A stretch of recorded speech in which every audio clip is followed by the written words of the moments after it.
Good afternoon, everybody. Who's out there? TGIF, it is time. You guys come on in. Doing a little inviting here. Who's out there this afternoon?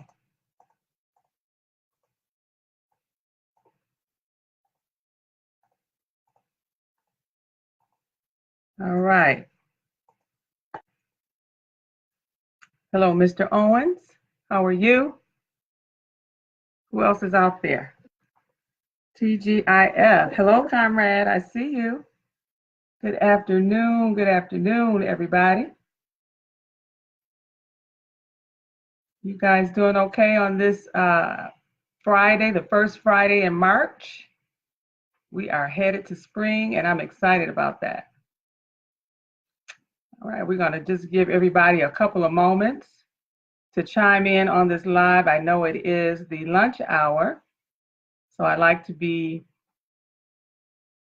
mindful that folks are on their lunch break and give them a couple minutes to get their lunch. Hello, Miss Dewana Callahan. How are you, Dewana? Yes.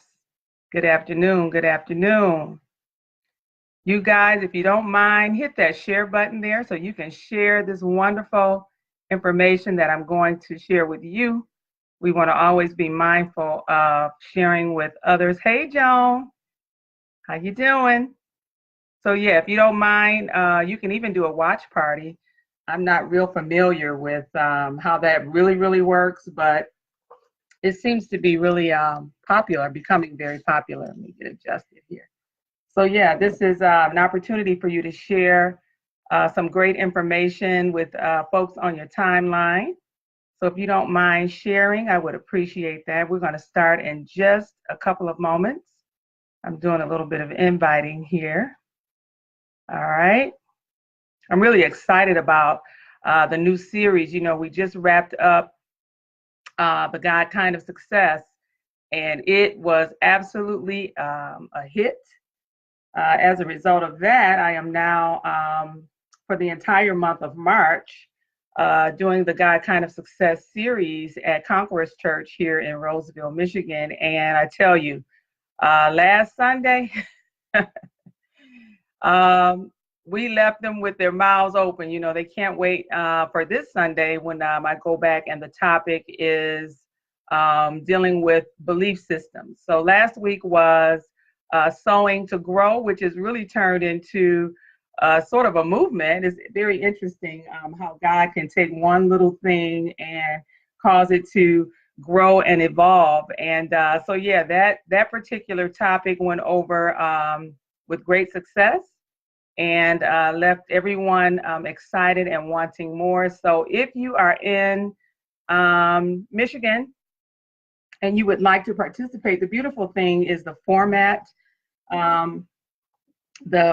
that it's being delivered in. I'm not a preacher, I'm a coach. And so it's the pastor and myself having a panel discussion. And this week and moving forward through the entire month of March, the members will have an opportunity in the last 15, 20 minutes or so to ask questions. So it's a great opportunity to do as the word says, which is get an understanding. So if you are in the area, I would like to invite you to be my special guest at the Conquerors Church. I have a product table there.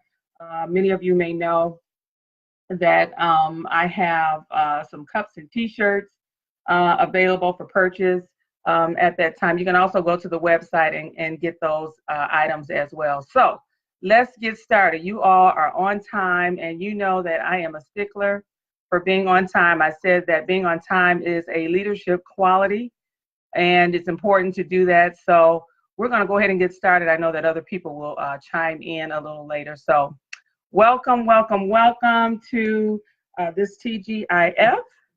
This Friday, this begins a new series. But before I do that, I want to say Happy Women's Day. See, it says Women Support Women. Happy Women's Day to all the ladies out there. And, you know, women really do make the world go around. So I encourage you ladies to put on your red lipstick or your pink lipstick today and represent the ladies well today. So happy Women's Day once again to all of the ladies that are out there and that are participating. So again, if you haven't done so, please share this information so that we can spread this good news around. This is a public forum. As you know, it's Facebook, so there's no obligation of any sort.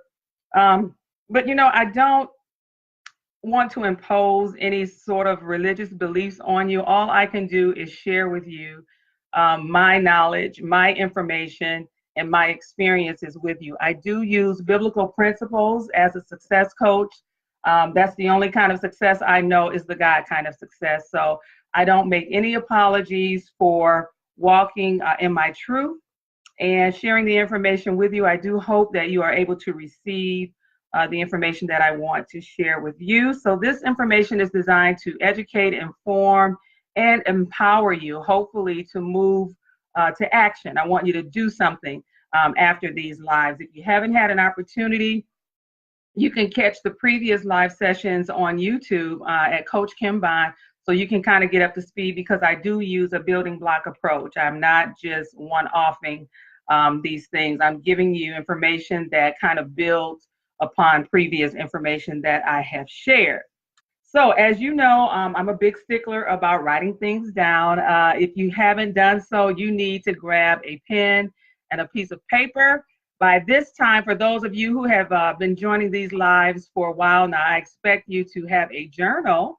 I think it's very important that you keep this information kind of set aside from your other notes and things like that, because again, this entire purpose for providing you this information is to empower you and to move you to action. So you want to make sure that you're able to refer to the information. So if you don't have a journal, I encourage you to get one. You can actually order, I have them online at coachkimbond.com, but get you a journal, a piece of paper, and a pen, as I will be giving some information to you that I think you should write down. So the gift is free. Those of you who have participated previous, you know that this has to deal with 2 Timothy chapter 1, verse 6 through 7, that talks about our commandment and our responsibility to stir up the gifts that God has placed inside of us. And this particular passage of scripture talks about the gift of love, the gift of power, and the gift of a sound mind. We need all of these working in order to be successful and in order to do the thing that God has called us and purposed us to do. So that is where the gift comes from. Typically, people associate TGIF with, I've worked hard all week and I'm looking forward to Friday. Today is Friday, and there's nothing wrong with that. But I thought it would be appropriate to take that acronym and to use it to bring to the forefront that we do have gifts and talents that God has given us.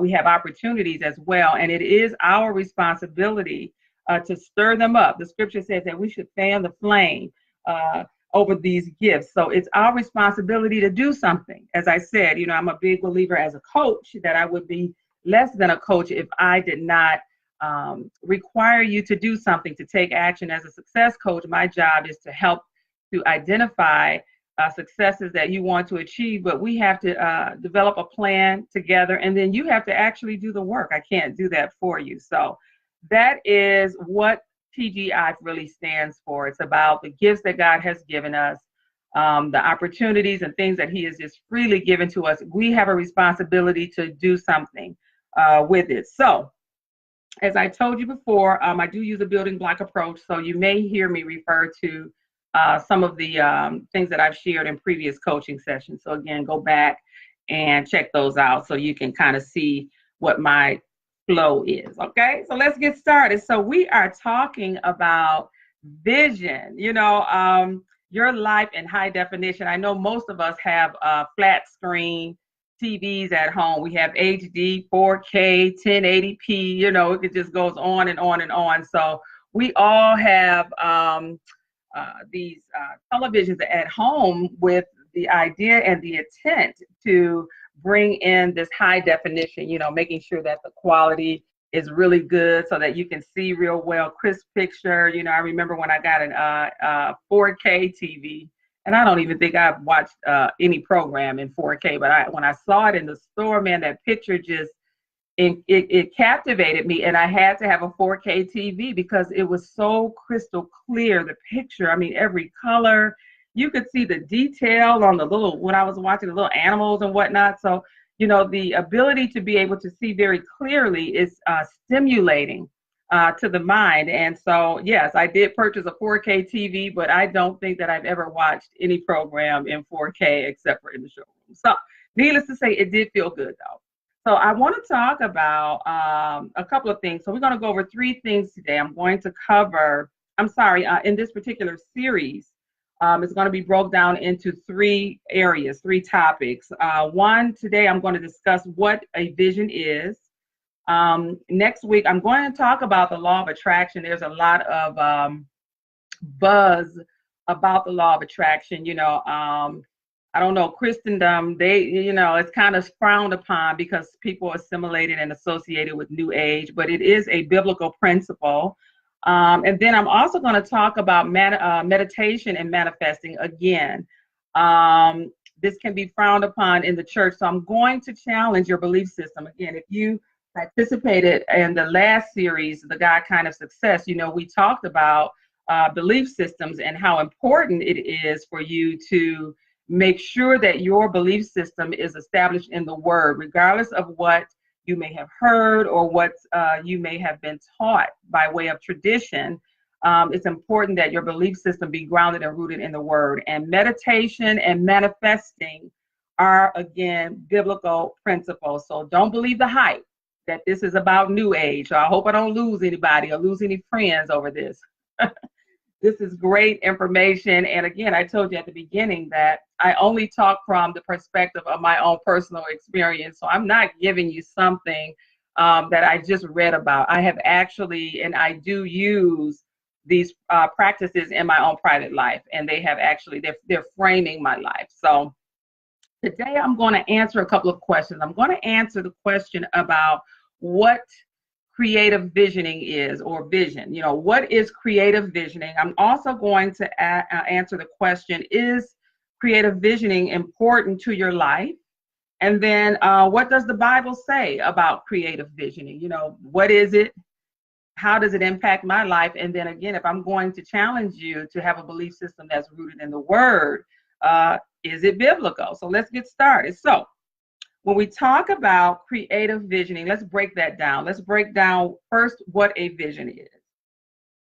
A vision here, it says, is the faculty or state of being able to see. Obviously, vision is your ability to see. As a matter of fact, I had an eye appointment yesterday. So as you guys know, I don't have my glasses on and I'm reading. I have my contact. I have one eye that's bad. I know, it's a God thing. Totally off script here, but I have my contact in, so I don't need my glasses today, and I'm so excited about that. So I'm able to see without my glasses, so my vision is on par.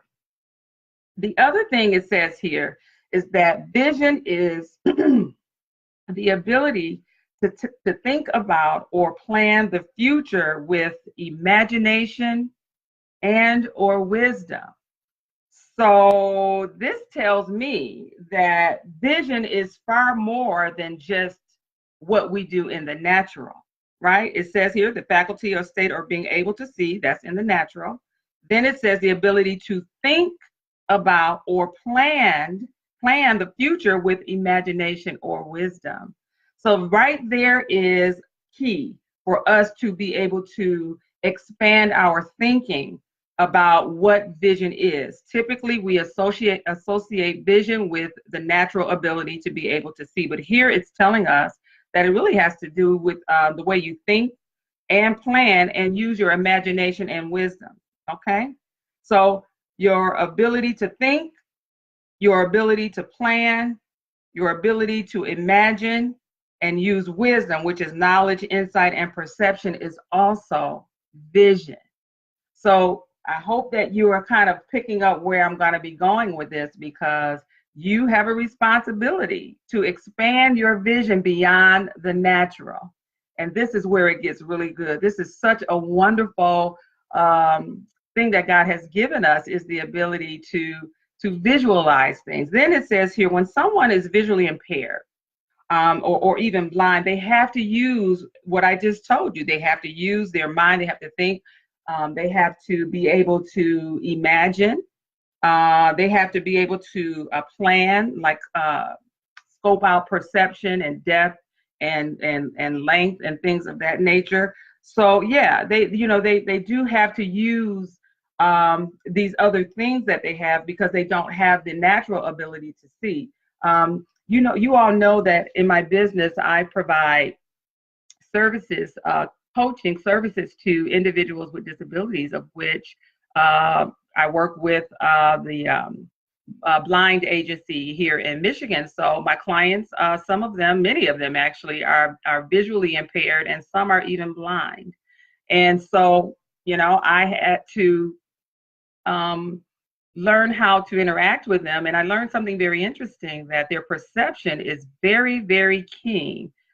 Their ability to sense is very keen. So while their natural ability was lacking or not even there, they had the ability to use these other intuitions and things to be able to visualize, because as part of the coaching, they can't see me. So I have to be able to allow them to create images and to use their imagination so that they could get the whole breadth and depth of what it was that I was teaching, whatever the subject was. So, vision is very important. So we have to remember that it's not just natural.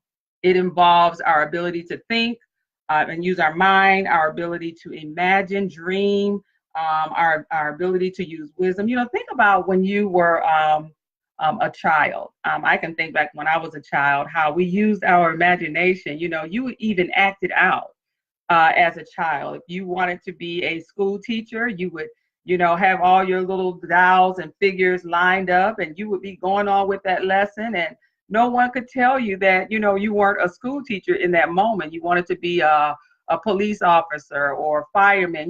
We would act it all out. We would go and we would even try to create or put on the clothes that a fireman or a policeman would wear. Obviously we didn't have it, so you make it up. You would get all involved into that whole idea of what it is that you saw yourself being. And it's not hard for a child to do that, but as adults, we grow up and then life begins to happen, and we lose our ability to dream and our ability to use our imagination just by virtue of life circumstances. It snuffs it out. So what I'm going to try to get you to do is to go back to that childlike thinking, where you use your imagination and you got so involved in it that you actually acted it out. So we're going to talk a little bit more about that as well. So another word for vision is idea, image, picture, or dream. So when we add the word creative to vision, that's where we get creative vision from. And what that means when we put the two together, it is the idea or message behind the photo or the image. So think about what we're doing now. We're moving into, we've moved away from the natural vision, and we're moving into now your ability to dream, your ability to imagine, and your ability to create images. Okay? So we're moving into that now, where I'm asking you to create an image, right? It says only artistic creative vision can create meaning and depth in a photo or image. And that is what will turn your ideas from a concept into a visible message, because we're going somewhere with this. This is the first step to manifestation. You have to know what it is that you want. It can't be random or anything like that. So now that we have kind of talked about what creative vision is, it's going to require you to do something. And I have a saying, I think I must have heard this somewhere, where the mind goes, the energy flows. And as a result, this image or the picture of what you've been thinking about is where your energy goes. So let's do a quick little recap, right? Let me do a quick little recap here. So we have determined that vision is more than just your ability to see with your natural eye. That's number one. We have also established that vision can also be a part of your thinking process, your ability to imagine, plan, and use wisdom as well. So vision is really kind of, it's expansive. It's got all these moving parts to it, right? So again, it's not just your ability to see with your natural eye. And so again, we put creativity along with that, it becomes a picture, if you will. And then there is an energy that goes along with this picture, as I just stated, where the mind goes, the energy flows. So whether you know it or not, you are using creative visioning all of the time. When you look at someone's life, look at your own life and where you are in life. And you can think about your life as a story. So if you, let's say, for example, you spend your time thinking about health and wellness and physical fitness, that's what you have on your mind. You read books about it, you've researched it, you have images in your mind about what you want your body to look like, things of that nature. That is creative visioning. And what happens is when you get that picture in your mind of what you want to look like and what you want your health to be like, you're going to be drawn, your energy is going to go toward those activities to produce that. So you can almost look at someone's life and kind of determine, I can see where their thinking is because their life is evident of that. Now, that's not throwing any shade at anyone because this is something that you have to practice. So when you think about where you are in your life in particular, is it evident of what you have created in your mind, the vision that you have created in your mind? Maybe you haven't even created an image in your mind of what you want your life to look like. And maybe that is the reason why you don't have the life that you desire. So your current life tells a story about what you have been thinking about. That's just the reality of living. Again, your creative visioning is something that you're doing whether you want to believe it or not, or whether or not you're doing it intentionally. I'm trying to get you over into intentional creative visioning so you can control and dictate what the outcome of your life should be. So consequently, you can and will start to gain emotions associated with the desired image. When you start to create these images in your mind, it's going to start drumming up some energy there. So when I ask the question, is creative visioning important to your life? Absolutely. This is where your life is determined. This is where your life is framed. I like to use that term. There's a lot of buzz going around about vision boards and things like that, and that's all great, but that's not the end of it. That's only one part of the visioning process, is getting the images. There is an energy that you have to generate to bring it to fruition. Okay. So it says here, creative visioning can be used to promote success in every area of your life. I use this, without going far into my personal story.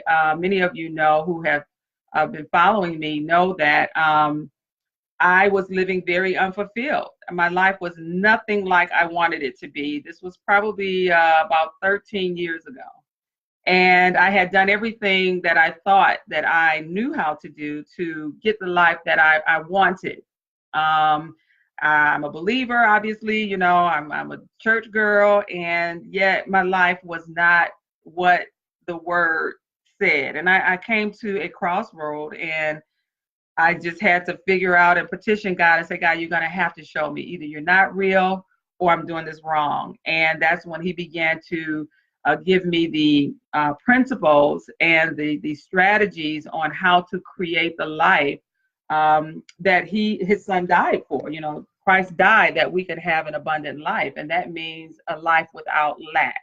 So we have a responsibility to work the principles and the processes to produce the life that Christ died for. It says, putting together visual mental imagery of what you want and are wanting to manifest is how you create the life that you want. And again, this requires you to drum up the energy, and I'm going to tell you how to do that because I actually had to do it.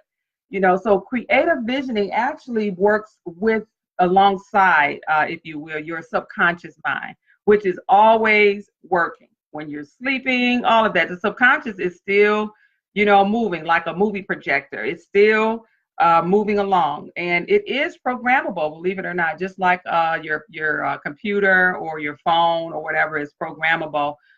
You can program your subconscious, but first we have to debug it because we got a lot of negativity in there. We have a lot of imagery in our minds that is toxic. We spend a lot of time thinking about the wrong thing, and as a result of that, we're sending energy that way, and then we're getting the results of that. So that typically is why we don't have the life that we desire, is because in our subconscious are these images that are negative, and the energy that we are producing is going toward those images, and it's giving us the outcome of the life that we have. And I can honestly tell you that I had to be deprogrammed. I'm not going to even kid you.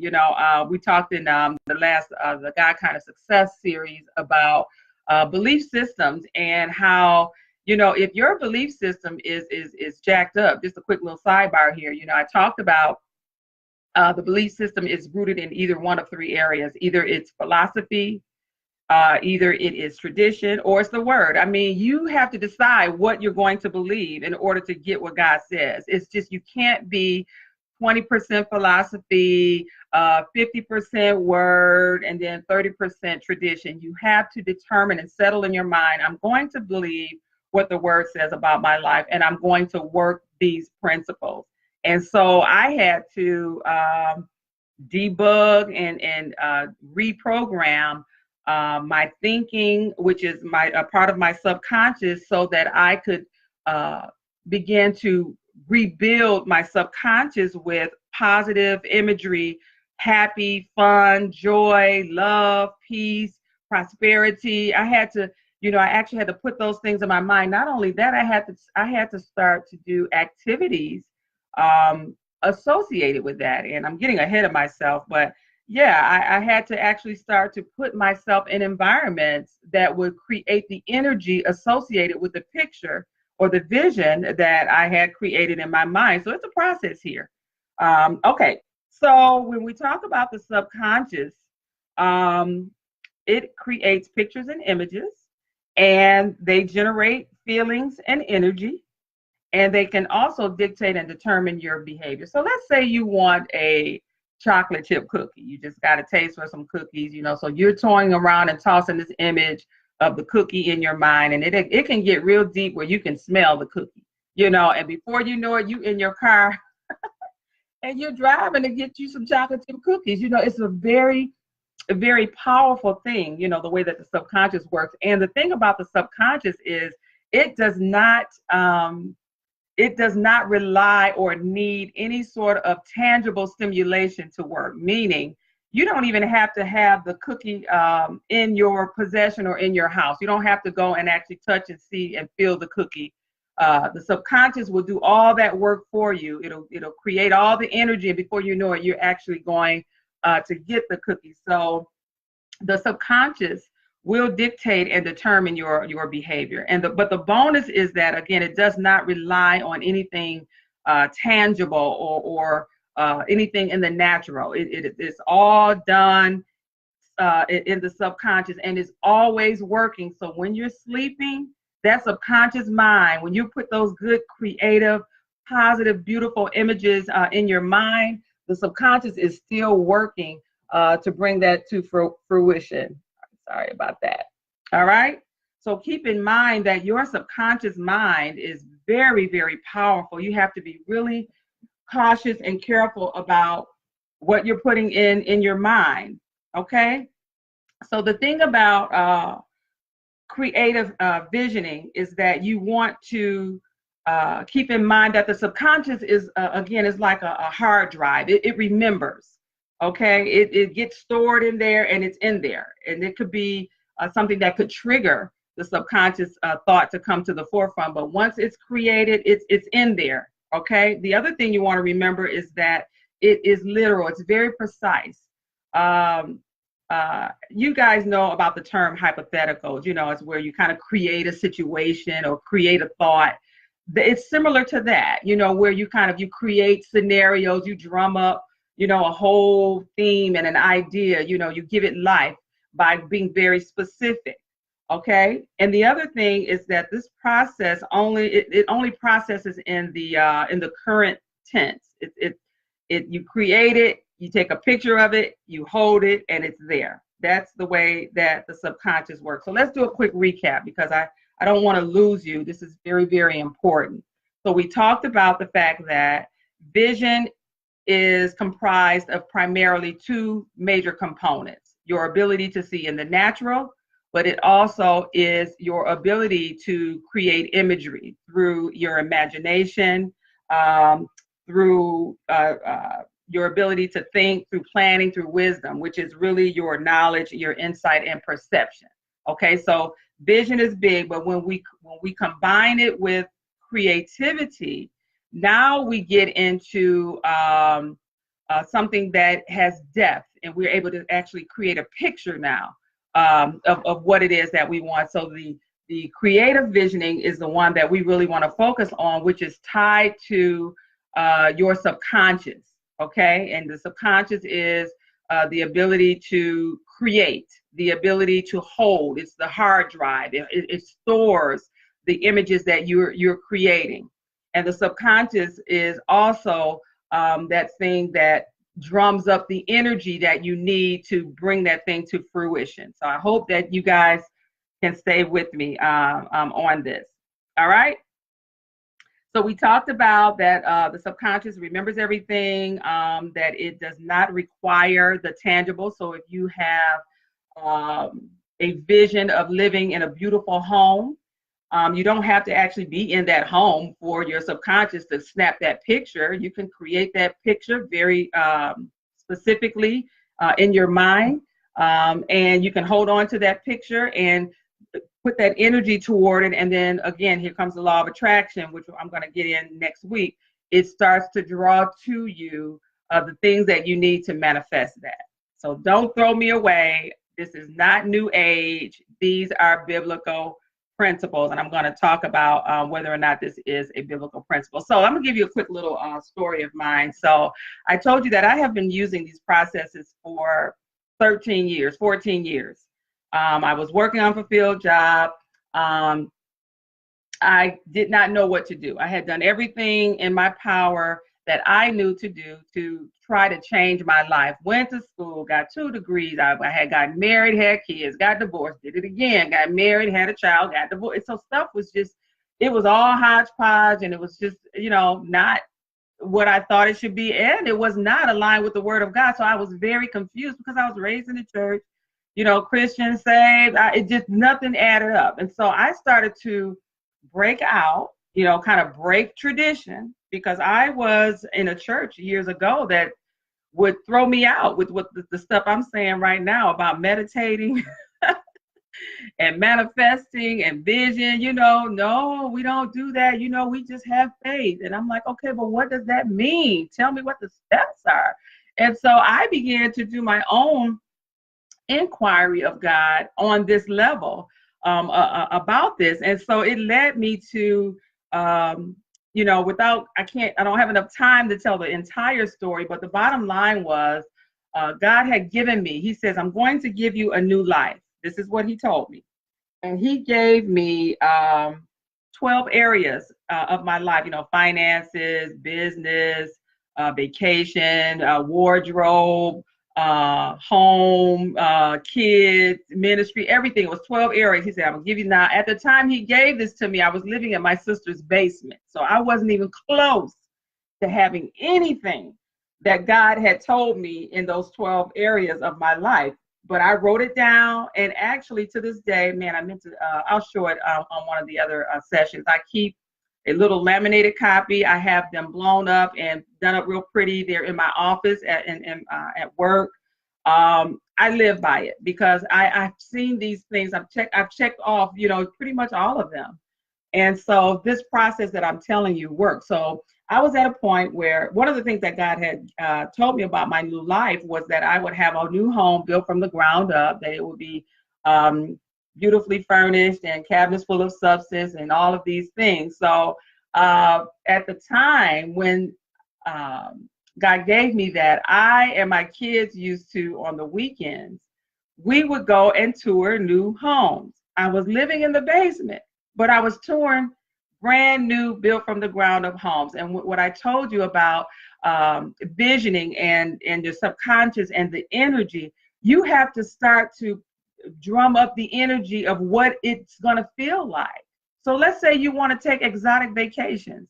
You need to go to the travel agency, get the books, get the pictures, cut them out, thumb through the book so that you can see, go online, YouTube, vacation spots, actually start to drum up the energy associated with that thing that it is that you're trying to manifest so you can see what it feels like.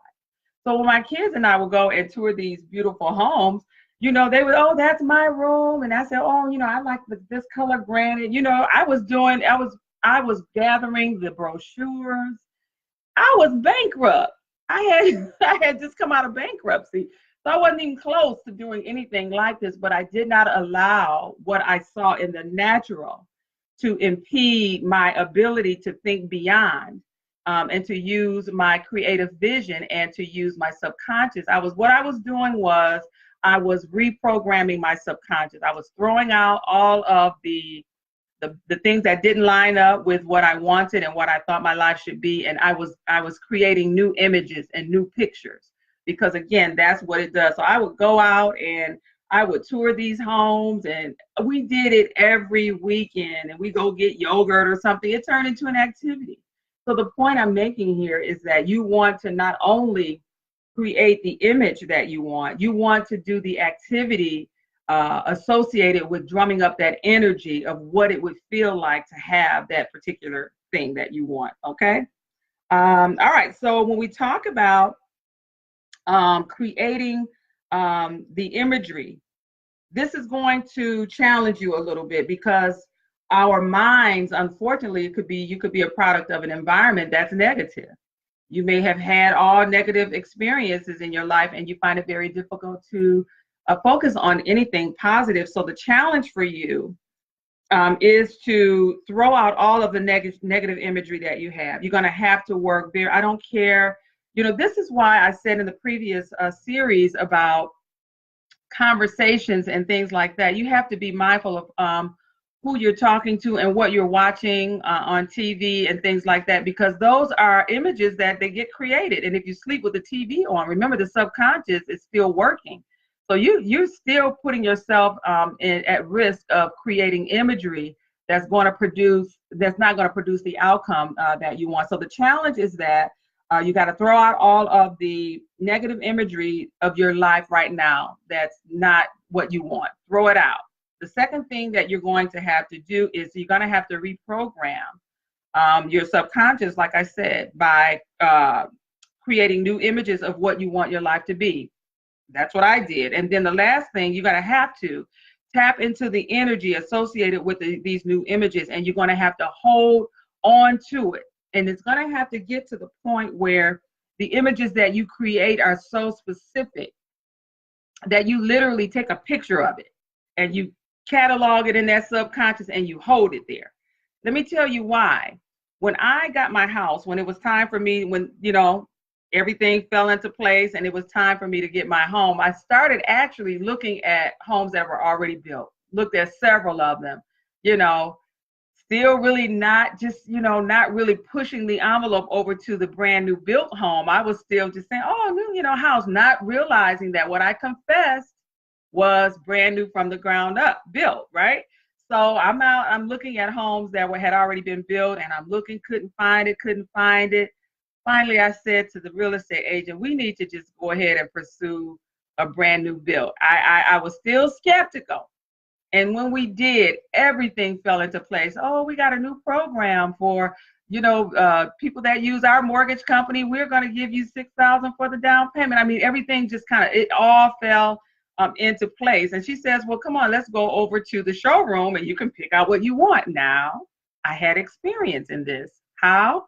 I had been visiting brand new built homes for many years. I knew what kind of cabinets I wanted. I knew what kind of flooring. I knew everything that I wanted because I had already experienced that. I had already put the energy there. I had already put myself in that position to know what it should feel like. And I knew that I was doing exactly what I was supposed to because the energy was already aligned with what was going on in the natural, what I could see with my natural eye. Okay.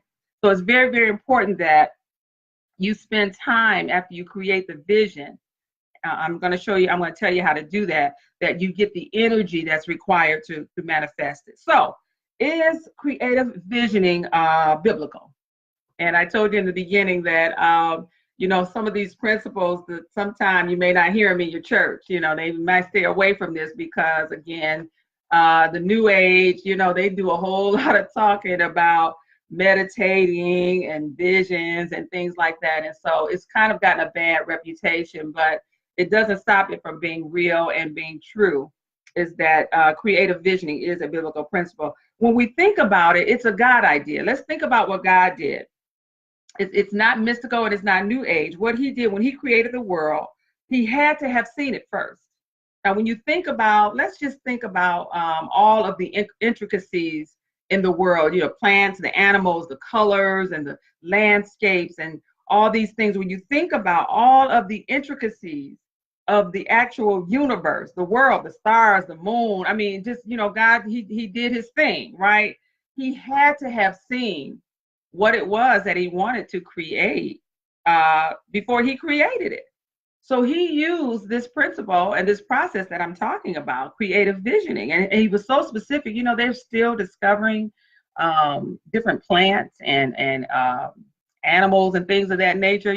Things are still being discovered. And all of this came out of God's imagination, out of God's vision, and out of his creativity. And he said that he has given us the mind of Christ. We have the same capability if we could just get our minds detoxed and reprogram to get these images that are very specific and drum up that energy to move toward the manifestation of that particular thing. We can do this. This is possible. It says here that he decided on what he wanted and then he created it. He had to see it first and then he spoke it. And we're going to deal with that later about the speaking. Remember, I told you, he told me he was going to give me a new life, and I wrote it down. Well, I had to actually speak that too, and I still use it. So this is a process here. Creating an image is not enough. You have to take it one step further, and you actually have to begin to speak it that way. Let me tell you why. Because when it shows up, it may be that you have dreamed so big that it scares you. And when it shows up, you can retreat. I did that. You can retreat back up from your own dream because it's actually coming to fruition. But when you dream, and you dream in color, and you dream very specifically and very detailed and very intricately, you will know when it shows up. You'll say, oh, I wanted the yellow car with the blue stripe. But someone offers you the red car. You can say, that's not it for me. That's not the one. The one that I have envisioned for myself is yellow with the blue stripe. So you have to make sure that you're being very specific when you start this process of creating visions. Be very, very specific. Okay? In Proverbs 29:18, it talks about vision. Like I said, these are not New Age magical principles. These are biblical. Proverbs 29:18, it says, where there is no vision, this is the King James Version, where there is no vision, the people perish. But he that keepeth the law, that is a decree, commandment, or rule, happy he is. Now, when the word perish there, it doesn't mean a physical death. What it actually is talking about, a death of the life that God intended. People die unfulfilled. They have never lived the abundant life. So when he talks about perish in the scripture, it says again, where there is no vision, the people perish, but he that keepeth the law, he is happy. He's not talking about a physical death. He's talking about the death of your goals and your dreams and the plans. He wants us to have the abundant life. That was God's intention for us, is to have the abundant life. He didn't put all these beautiful colors and plants and things in the earth, and you never get a chance to see them or experience them. That wasn't the intention. The abundant life is something that he intends for us to have, a life full of joy and fulfillment, good relationships, prosperity, good health, all of that. This is up for this. It's ours. He gave it to us. So we perish because we have no vision. He's giving us a choice here. Create what you want in your life. Create it in your mind. Create the vision. Okay, and that's what we're supposed to do. All right, and then it says over here, I'm sorry, that was not Jeremiah. Oh, that was Proverbs 29:18. In Jeremiah 29:11, when I talk about, is this a biblical principle? This is God's plan. He says, "For I know the plans that I have for you, declares the Lord, plans for welfare, not for evil, to give you a future and a hope." That's the King James. But let me read the Message. You guys know I like the Message Bible. It says, "I know what I'm doing." This is God. "I have planned it all out. Plans to take care of you, not to abandon you. Plans to give you the future you hope for." That's your job. Get to planning. Okay, we got to do a detox first. We're going to go in that mind and we're going to pull out all that negative crap. Maybe you can write it down on a piece of paper, things you've been thinking wrong. Write it down, and then we're going to shred it. We're going to burn it. We're going to do something with it. We got to do a ceremony to get rid of all of the, Joyce Meyer calls it thinking. You know, mind just is just kind of warped. It could be things from your past, broken relationships. That's usually where the stinking thinking comes from. It's bad relationships. Remember, I told you as a child, you didn't have a problem using your imagination, but as you became older, became an adult, have relationships with people, you start to create these ideas and different things like that, and it smothers your mind, and it robs you of the ability to be able to just be free in your thinking, right? So we have to keep in mind that this is a God principle, it's a God idea, and it is God's desire for us. He says here, I'll read it one more time in the Message Bible. It says, "I know what I'm doing. I have it all planned out, plans to take care of you." So that means that what you need is already out in the universe for you to use. We're using technology. We're sharing information now just with the click of a button. So God has a way of getting to you exactly what you need. He says here, not to abandon you, plans to give you the future that you hope for. It's okay to go for the big. It's okay. You don't have somebody tell me to tone it down. What? You're not my God. My God said that I can have whatever my heart desires. So I don't have to tone anything down. I don't even know what I have toned up, but in their mind, hey, I need to tone it down. So go for the big. It's okay. The universe is wide open. You got a whole big old catalog to choose from. You all can relate to this. When you were a child, you know, we would get, I'm not going to tell you how old I am, but we would get the little catalog, and you would go in there and you would mark what you wanted. You know, you as a child, there was no fear of it not happening and you not getting it. I mean, you were very selective. Y'all go in that little catalog and pick out the little toys I wanted and everything. In my mind, while I was doing that process, there was never a thought that it would not come to fruition. And we almost have to have that childlike imagination again, where we're going through the catalog of life, the catalog of the universe, and picking out what you want. Do you want a vacation? Do you want to travel? Do you want to get married? Do you want to have children? You want to have a baby? Guess what? Well, you need a husband or a wife to do that. But what you can do, it doesn't stop you from going to the store and going down the baby aisle and looking at baby things. It's okay. Listen, this is about breaking the rules, breaking out of wrong thoughts, breaking out of imaginations and subconscious thoughts that have literally held you captive. It's okay to dream. It's okay to imagine. You can do all those things. You want to be able to sharpen your creative vision so much to the extent that you can smell, you can taste. And then what you want to do when you get to those points, you want to take a picture of that, and you want to hold that picture in your subconscious and let it become a part of your life's desire. Okay. It's your responsibility to manifest these plans, as God just said in the scripture, as the word just says, that plans to give you the future you hope for. It is your responsibility to manifest these plans by creating what you want your life and your future to be. It says here, if people can't see what God is doing, they stumble over themselves. But when they attend to what he reveals, they are most blessed. So, you can make a lot of mistakes by not having a plan and not having a vision that you have purposefully put into place. It's your responsibility. It's your job. When I work, as I work with individuals that are visually impaired, typically they have the cane that has the ball on the end that helps them to navigate, to help them gauge distances and things like that. And that's for what I just read, so that they don't stumble all over themselves. So God has given us the ability to use creative vision so that we don't stumble. You want to have a picture of what it is and what you want your life to be, so that you're just not wandering around, just, falling into this and a little bit of that. You want to be precision. You want to be specific.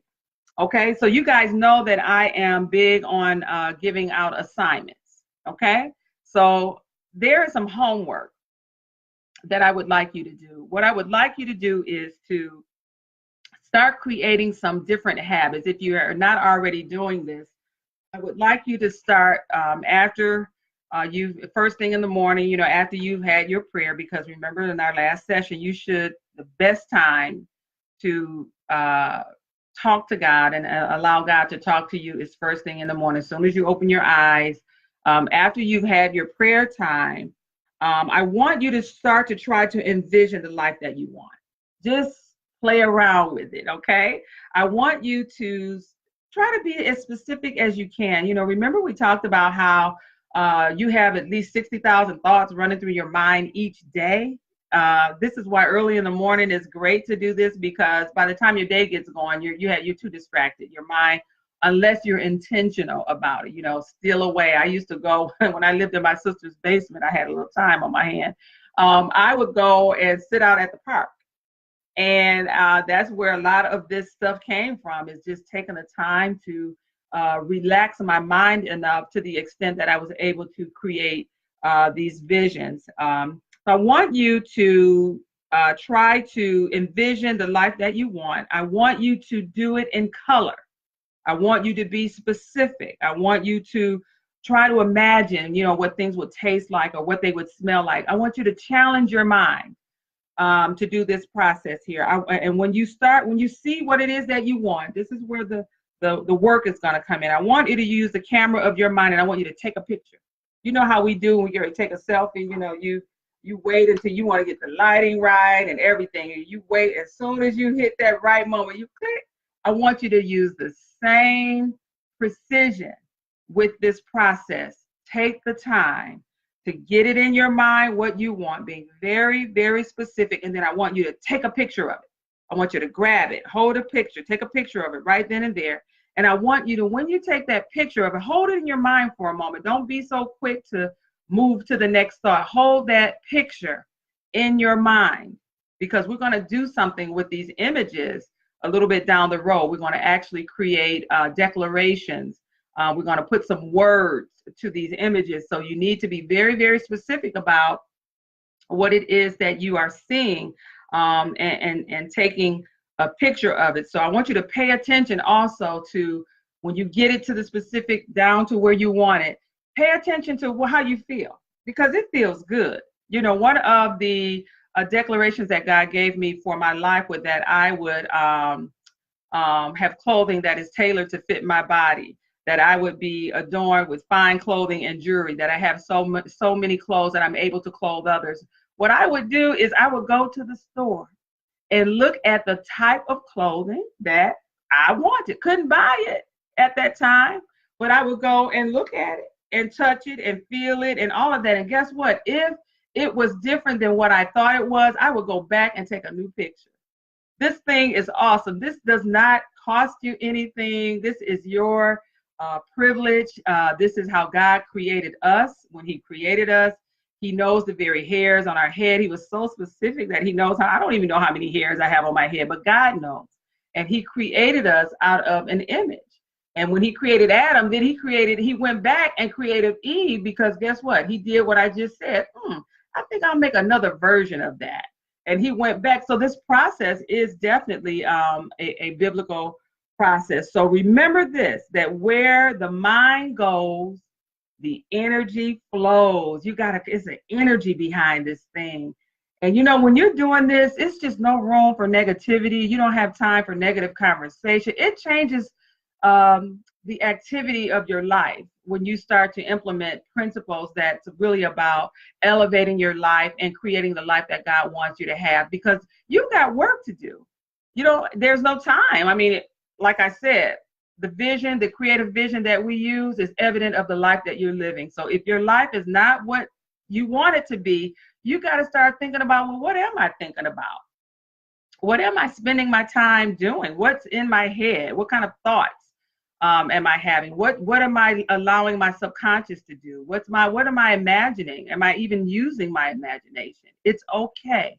We're going to go back to that childlike mindset when it was completely normal. We actually encourage imagination and using imagination in our children. It's okay. There's no law or anything that says that we can't use our imagination because we're grown. So I encourage you to go back to those times when you were like a child and let your mind just be free and imagine what you want. But then you want to start to bring it down and get it down to a point where it's very specific, to the extent that you can almost taste it and smell it. And you take that picture of it, we're going to store it in the subconscious, and then we're going to start to drum up the energy that's needed to attract everything that we need to manifest that thing. So that is your homework. I know this particular session might be a little out of the box or a little deep, but it's necessary. So start thinking about what you've been thinking about. Do the detox, get rid of it, write it down on a piece of paper. If be honest with yourself, because it's your life. Only you can do this. I can't think for you. I can't give you a life. You have to do this on your own. Go write down some things that you know what, I've been spending too much time thinking about this. Let me just write this down and just settle in yourself, ball it up, toss it out, burn it, whatever you need to do, and just decide, I'm going to give myself a chance. I'm going to do this process. I'm going to give myself some new pictures, if you will. I'm going to reprogram my hard drive. I'm going to start creating the visions for the life that I want. I'm going to do it in color. I'm going to smell it. I'm going to sense it. I'm going to go and I'm going to actually start to put myself in the environments of the things that I want. Like I said, I toured homes. I went to the store. I did all that stuff. I would go look at furniture and everything. I did all of that stuff. And, I got my kids. It's great when you can have, I'm big on accountability partners. If you can get someone to jump on board with you as you are framing up your new life. So I am just about out of time. It's 12:59. I know this is a lot of information that I am cramming into 1 hour, but you've got a responsibility to do some work. I'm just kind of bringing this to the table and sharing with you my personal experience to give you the hope and the belief that you too can use creative visioning to change your life and to have the life, because it's in the word. God said that we could have an abundant life, and he said he knows the plans for us is to give us a good life, a life that's full of success and all of that. So this is all within your reach. This is not out of the box, but you got to do the work. All right. I want to just remind you that, again, I am the featured speaker and panelist at the Conquerors Church for the entire month of March. I'm doing the God Kind of Success there. If you haven't had an opportunity, you can go on my YouTube channel, which is Coach Kim Bond, and you can catch all of the coaching sessions there. But then there's also a couple of snippets of last Sunday there as well. But I want to invite you to please be my special guest. Come out. Service starts at 10 a.m. Where I'm doing the God Kind of Success in person. I can tell you, I'm not making this up. Those of you that are out there that were in attendance, it was epic. When God wants to do something in you, a lot of times you need to be just delivered. It's just so rooted and entrenched in your spirit, all this bad, negative, evil stuff that you need to literally just be set free from it. Because this is going to be some work, what I'm telling you all to do here. But last Sunday, the tears were flowing as God gave me I delivered the first principle, which was sow to grow, and gave them the revelation on how important it is to sow seed. People get clamored up when you talk about giving. They just get all uptight, and so we don't live a life of lack and represent God. That is not God's representation. So we got to get this. We have to change the way we're thinking, and we have to get our belief systems in line with that word so that we can really have the life that God intended for us to have. So again, please join me, be my special guest. But I am trying to get things uploaded to YouTube as well, and you can catch some of it there. Also, visit the website. I have some products available to purchase, T-shirts, mugs, journals, all of that is there. That's at CoachKimBond.com. So I am done. It is 1:01. You guys know I like to be on time, so I am going to let you go. It has been an awesome, awesome session. I look forward to getting with you guys next week, where the topic, we're going to get into the law of attraction. So again, I told you, my church friends, throw me out, throw me out of church. You start talking about the law of attraction, but it's biblical. So I'm in the house. I want you guys to have an awesome day, an awesome weekend, and I will see you next week. If you have a question, you can always email me at Kimberly@CoachKimBond.com, and I can try to answer your questions there, or you can shoot me an inbox. So catch up with me on Instagram at Kim Bond for real, and also on Twitter at Coach Kim Bond. All right, you guys take care and have a great rest of your afternoon. Bye-bye.